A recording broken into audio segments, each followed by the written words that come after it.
Seja bem-vindo para esse vídeo e nesse vídeo aqui eu vou fazer a análise da classificação do Flamengo contra o Bolívar na Libertadores. Perdeu esse jogo de volta por 1-0, mas como tinha vantagem de 2 gols, passou de fase e foi para as quartas de final da Libertadores, tá? Vou fazer a análise aqui completinha, só antes de tudo, solta a intro.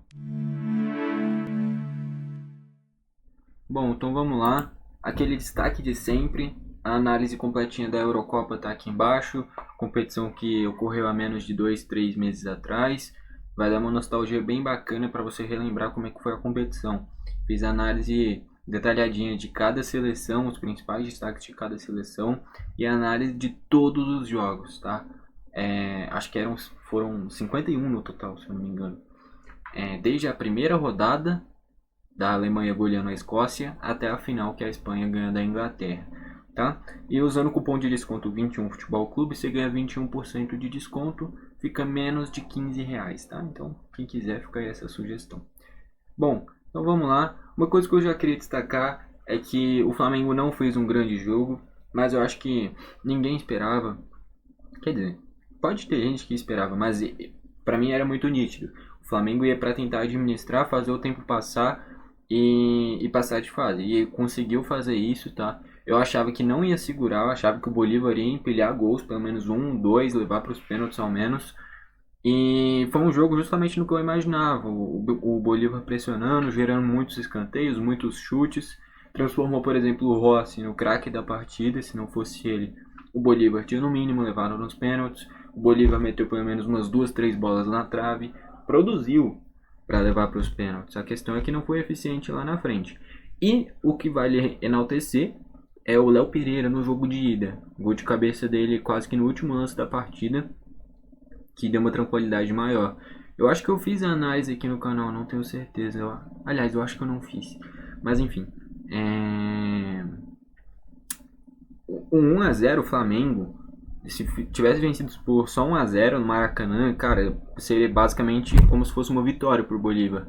O Bolívar foi pro Maracanã para sair vivo e conseguiu. E aí ia produzir tudo que podia jogar em casa, na altitude, né? É quase que um ambiente de fim de mundo isso daí. Parece que é um estádio meio isolado, o gramado dá pra ver que não é aquelas coisas, tem a altitude, você dá um peteleco na bola, sai um tiro, enfim. E mesmo assim o Flamengo conseguiu segurar, tá? Vamos falar aqui primeiro como é que foi o gol, né? Não foi no plural, foi no singular. Jogada do Fábio Gomes pela esquerda. Ele faz o corte na marcação, cruza na segunda trave, o Bruno Sávio chega cabeceando, faz o gol. Bruno Sávio que inclusive também teve um chute na trave, né? Enfim.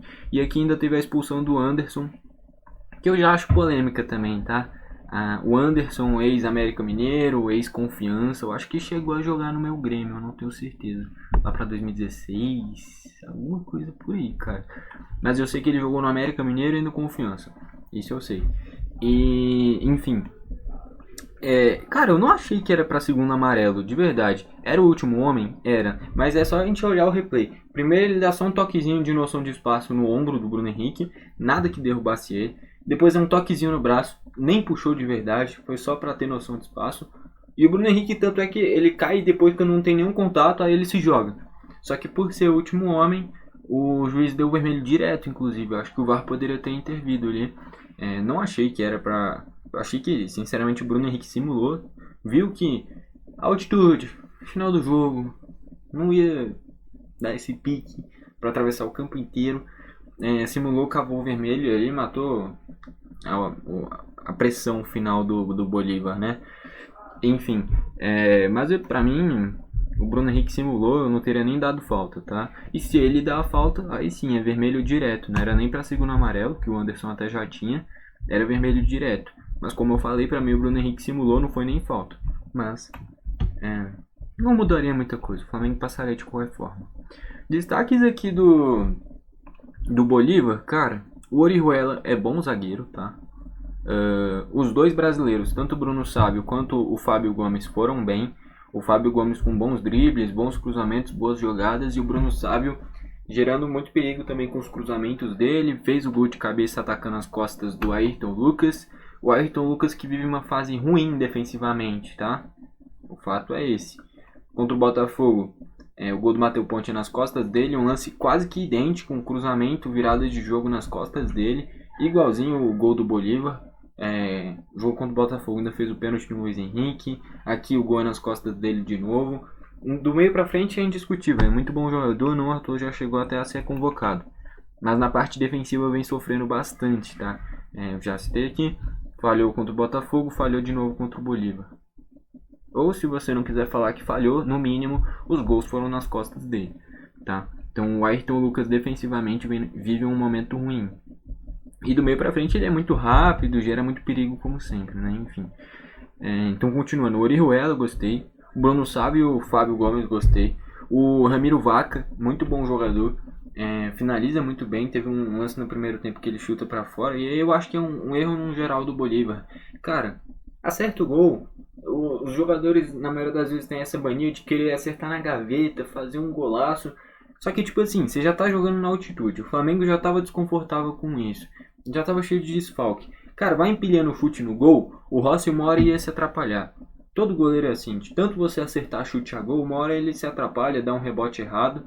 Mas eu acho que o Bolívar pecou pelo preciosismo. Tentou tirar demais do goleiro em vários momentos e aí foi chutando para fora, foi errando muito. Tanto é que no primeiro tempo deu o quê? Uns 10 chutes, no máximo uns 3 a gol, a pontaria muito ruim. Volume de jogo muito alto, mas a pontaria ruim, tá? Enfim, e aí pesa a qualidade dos jogadores também. Mas esse ataque, no geral, Bruno Sávio. O Salcedo eu nem falo tanto, que é um cara que ficava um pouquinho, quase um segundo volante. Mas o Bruno Sávio, o Ramiro Vaca, o Fábio Gomes e o Oviedo formam um bom ataque, tá? Principalmente esses três atrás do Oviedo. O Oviedo chegou a dar um cabeceio muito perigoso também para outra defesa do Rossi, que ele encaixa. Faz parecer fácil, mas é uma bola que é muito rápida, ainda mais com a altitude ele conseguiu encaixar, tá? O Rossi, no geral, o craque da partida disparado. Entrou o Iomar na lateral direita. Tinha feito um bom jogo de ida, né? Ele dá um cabeceio no travessão. Se o Bolívar sai com um empate no Maracanã, cara, acho difícil que o Flamengo tivesse revertido isso daí. Enfim. O Henry Vaca também entrou muito bem, entrou mais aberto aqui pela direita, cortando toda hora pro meio, com a perna esquerda dele. Deu muito perigo, deixou o Luiz Araújo no chão. Deu uma finalização no travessão, que teve um desvio do Rossi, seria um golaço. De novo o Rossi aparecendo. Enfim, os dois entraram bem, principalmente o Henry Vaca. Entrou muito bem aberto pela ponta direita. Bom jogador, canhotinho, habilidoso. E que finaliza bem, tá? Enfim, do lado do Flamengo. O Rossi, que nem eu destaquei, disparado o craque da partida. Eu vou trazer as estatísticas. O Bolívar deve ter dado o quê? Uns 20 chutes? Pelo menos uns 8, 9 foram a gol. E só uma entrou, o resto tudo parou no Rossi. Os laterais, os dois sofreram defensivamente. Se eu enalteci o Bruno Sávio e o Fábio Gomes, eu tenho que aí criticar os dois laterais do Flamengo, principalmente o Ayrton. Primeiro gol nas costas dele. E o Varela também teve muita dificuldade em marcar o Fábio Gomes. Mas principalmente o Ayrton defensivamente sofreu demais, tá? Vale destacar um Flamengo que foi muito defensivo. Não tá errado. Pra mim tá certo. Você já vai jogar numa situação muito atípica. Não consegue nem respirar direito. Cara, tá com um monte de volante mesmo. Fez certo. Foi com 2 zagueiros. Colocou um zagueiro de volante que foi o Léo Ortiz. Foi com outro volante que foi o Pulgar. O meio armador era o De La Cruz, que vinha jogando de segundo volante no Flamengo. Coloca o Luiz Araújo pra velocidade. O Gerson pra segurar um pouquinho a bola. E aí o Carlinhos, porque era a opção que tinha. Sem Gabigol e Pedro. Sem Pedro e Gabigol, aliás. Que o Pedro hoje é mais importante, né? Enfim, foi o Carlinhos. E o Carlinhos pra mim foi uma surpresa. Eu achei que o Flamengo ia sentir demais a falta de uma referência. Ia ficar nesse bate e rebate e o Bolívar pressionando. Mas o Carlinhos fez um pivô bom. Ganhou boas disputas de bola aérea. Deu um passe que deixou o De La Cruz dentro do gol, que ele se atrapalha e chuta e o zagueiro corta. No primeiro tempo ainda. No geral o Carlinhos foi uma surpresa pra mim. Foi melhor do que eu imaginava, tá? Entrou o Davi Luiz, entrou bem também. Mais um zagueiro. Entrou o Bruno Henrique na frente no lugar do De La Cruz, do Gerson, do Carlinhos, no geral, que ele foi a referência mais na frente, né? E é ele que acaba a expulsão do Anderson, justamente pela velocidade. E entrou o Everton Araújo também no lugar do Gerson para dar um gás maior na marcação, tá? No geral, um Bolívar que foi soltando o time indo para frente e um Flamengo que foi trancando o time indo para trás. Natural. O Bolívar jogando em casa, na altitude, tendo que reverter o placar, normal. Um jogo que foi bem o que se esperava. O Bolívar pressionando E aí o Flamengo conseguiu segurar, esse que é o fato, né? Aqui, ó, 22 chutes do Bolívar, só 8 a gol, foi o que eu falei. Gerou muito volume de jogo, finalizou muito, mas a pontaria é ruim, e aí a qualidade pesa. Se o Flamengo tivesse tido o mesmo volume de jogo que o Bolívar teve, provavelmente a gente estaria... Imagina, por exemplo, no Maracanã, e o Flamengo teve o mesmo volume de jogo que o Bolívar teve. A gente estaria falando de uns 4, 5 a 0 Flamengo, tá? A questão é que é a qualidade técnica. De um lado você tem o Bruno Sávio, o Fábio Gomes, o Ramiro Vaca e o Oviedo. Não são ruins, são bons. Só que do outro lado você tem o Bruno Henrique, tem o Luiz Araújo, tem o Gerson, tem o De La Cruz. Isso que ainda estava sem todos esses desfalques que eu já citei, né? O Pedro, o Gabigol, o Arrascaeta, Everton, Cebolinha. Então é a questão técnica que fez o Flamengo passar. Porque se o Bolívar tivesse os mesmos jogadores do Flamengo já adaptados à altitude, e aí enfrentasse o Flamengo com esses jogadores, a gente estaria falando de uma goleada do Bolívar. Mas é o quesito técnico, cara. No geral, um amasso ali, ó, 22 a 8, 8 chutes a gol contra 3, 7 vezes pararam no Rossi, ainda teve mais umas 2, 3 que foi na trave. Posse de bola ali, ó, 75% a 25%, só o Bolívar jogou natural, era o Bolívar que tinha que pressionar e reverter o placar. Faltas 11 para cada, 22 no total, né? Amarelos 3 pro Flamengo, 1 pro Bolívar. E ainda teve o vermelho direto do Anderson. Que nem eu falei, pra mim não era pra vermelho. Pra mim não era nem falta. O Bruno Henrique simulou. Mas se o juiz dá falta, tem que dar o vermelho. Não tem jeito. Ou ele não dá nada e deixa seguir, ou ele dá vermelho. Ponto. Deu vermelho, beleza. Pelo menos não se contradiziu nesse sentido. Que nem eu fiz a análise de Palmeiras e Botafogo, por exemplo. Aquele lance do Richard Rios que eu citei na análise. Que ele para o contra-ataque fazendo a falta no Igor Jesus. Ali ou o juiz não dá nada, ou ele dá a falta e dá o amarelo, seria o segundo, estaria expulso. Ele deu a falta e não deu nada. Aqui pelo menos ele deu a falta e aí tem que dar o vermelho por ser o último homem. Manteve o critério correto pelo menos. Mas que nem eu falei, pra mim o Bruno Henrique simulou. Quem quiser olha o replay, tem um toque no ombro, depois um toque no braço e alguns segundos depois o Bruno Henrique se joga. Só que teve um contato que não é o suficiente para derrubar. Ele aproveitou, se jogou. O juiz caiu na dele e deu vermelho. Mas que nem eu falei, não mudaria nada no resultado final.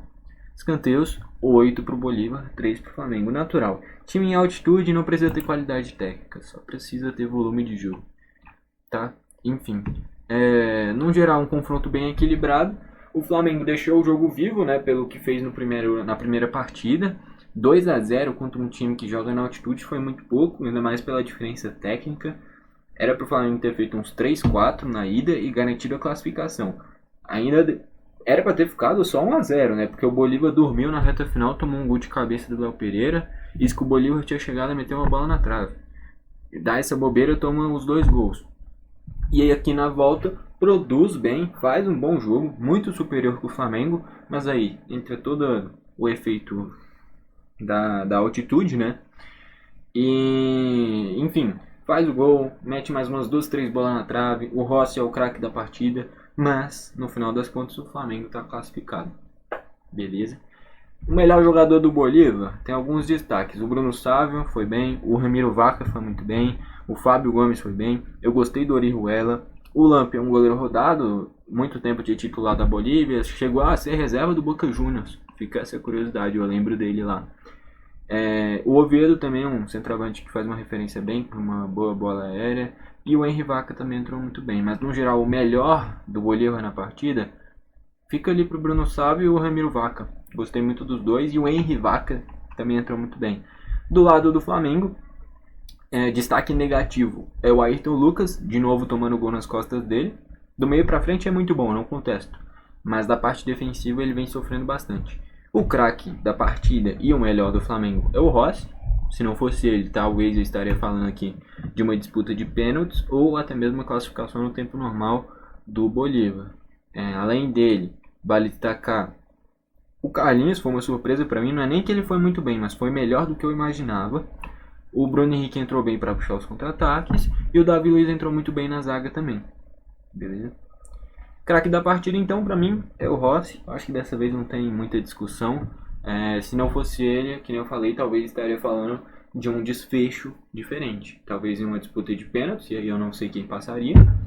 Ou talvez de uma classificação ainda no tempo normal do Bolívar, tá? Mas no geral, no final das contas, quem tá classificado é o Flamengo. E agora vai enfrentar o Peñarol, cara. Vai ser difícil. Eu não sei se. Eu acho que a volta vai ser numa. Deixa eu mudar a tela aqui. Aí. Eu não sei onde que vai ser. Foi mal, é que eu tava ajustando aqui a câmera. Por isso que fez esse barulho aí. Mas eu não sei se o jogo de volta vai ser no Maracanã ou no estádio do Peñarol. Se a decisão for no Uruguai, cara, eu acho que o Flamengo pode se complicar e muito, tá? Porque o Peñarol, time uruguaio, mesmo estilo de time argentino, catimbeiro, sabe lidar com esse tipo de competição. Se o jogo de ida for no Maracanã, pode ter certeza eles vão se retrancar, vão segurar o placar lá embaixo para 1-2-0 no máximo, que nem foi o Bolívar na ida. E olha que o Bolívar não tem essa catimba, esse estilo uruguaio, estilo argentino que o Peñarol tem. Acho que dá pra dizer. Não sei se é muito parelho. Se eu fosse falar aqui quem é maior, Flamengo ou Peñarol, é muito equilibrado, tá? A gente, por ser brasileiro, ainda mais se algum flamenguista fosse perguntado quem é maior, Flamengo ou Peñarol, vai falar Flamengo sem dúvidas. Mas se a gente pegar aqui a história no geral das duas equipes, talvez o Peñarol seja até maior. E essa decisão, eu acho que vai ser no Uruguai, tá? Eu não tenho certeza, porque as duas equipes passaram em segundo colocado. O Flamengo no próprio grupo do Bolívar passou em segundo e o Peñarol passou em segundo no grupo do Galo. O Galo fez uma primeira fase espetacular, né, cara? Enfim, a questão do jogo de volta vai ser decisivo, porque se o jogo de ida for no Uruguai, a postura do Flamengo tem que ser muito parecida com o que foi essa contra o Bolívar, é segurar o jogo. Se o jogo de ida for no Maracanã, é imprimir um volume de jogo muito alto e tentar matar o jogo na ida, porque se for para decidir no Uruguai, rapaz, vai ser difícil. E esse Peñarol tá apresentando um futebol bom, marca muito bem, ataca muito bem e tem o Léo Fernandes talvez vivendo o melhor momento da carreira dele. O que ele tá jogando é um absurdo. O jogo de ida contra o The Strongest, que o Peñarol faz logo 4-0, era isso que eu imaginava do Flamengo, por exemplo, na ida contra o Bolívar. Não o que eu imaginava, mas o que deveria ter acontecido. O Flamengo deixa vivo e sofre tudo isso que sofreu nessa volta. E o Léo Fernandes, que nem eu falei, vive o melhor momento da carreira dele. Era bom jogador no Fluminense, não foi tão aproveitado, não conseguiu jogar tudo que podia. E no Peñarol é o principal jogador do time, faz gol de fora da área, faz gol de pênalti, dá assistência. Enfim, o Léo Fernandes está voando, vai ser com certeza o cara que o Flamengo vai ter que mais ficar de olho. Curiosidade também, Matheus Babi, aquele que era do Atlético Paranaense, do Goiás, do Botafogo principalmente, ele tá no Peñarol. Eu sei que ele é reserva, tá? Eu acho que ele nem tá jogando muito, mas ele tava no Peñarol a última vez que eu vi. E eu acho que é Maximiliano Silveira, ou Oliveira. É o atacante do Peñarol, também é bom atacante, mas o grande destaque é o Léo Fernandes, tá? Então não vai ser nada fácil pro Flamengo, que nem eu falei, tá enfrentando uma equipe equilibrada, talvez do mesmo tamanho ou até maior que o próprio Flamengo. Muitas Libertadores, muita história, e enfim, vai ser um grande confronto. E se me perguntassem quem é que passa, Flamengo ou Peñarol, minha opinião vai depender do mando de campo. Se a decisão for no Maracanã, o jogo de volta for no Maracanã, eu acho que o Flamengo passa. Se o jogo de volta for no Uruguai, eu acho que o Peñarol passa, tá? Que nem eu falei. Time uruguaio, se a ida for no Maracanã e a volta no Uruguai, o Peñarol vai segurar o placar lá embaixo, e aí jogando em casa vai ser difícil segurar. Então, é isso, meu palpite é esse. Eu não sei, confesso que eu tô desinformado. Depende. Se a volta for no Maracanã, eu acho que o Flamengo passa. Se a volta for lá no Uruguai, eu acho que o Peñarol passa. Minha torcida é nítida. Peñarol, Dante, eu odeio o Flamengo. Eu não escondo isso. Eu não gosto do Flamengo, eu odeio o Flamengo. Torci para ser eliminado ontem, não deu, faz parte. Agora o Peñarol, vai minha torcida aí. Pra cima deles, o Peñarol. Enfim, é isso então, tá? Craque da partida, Rossi, incontestável. Se não fosse ele, talvez eu estaria falando de uma disputa de pênaltis ou uma classificação no tempo normal do Bolívar, tá? Jogo esperado. Esse volume de jogo todo acabou pecando na finalização e é por isso que o Flamengo tá classificado, beleza? Foi esse o vídeo, valeu e falou.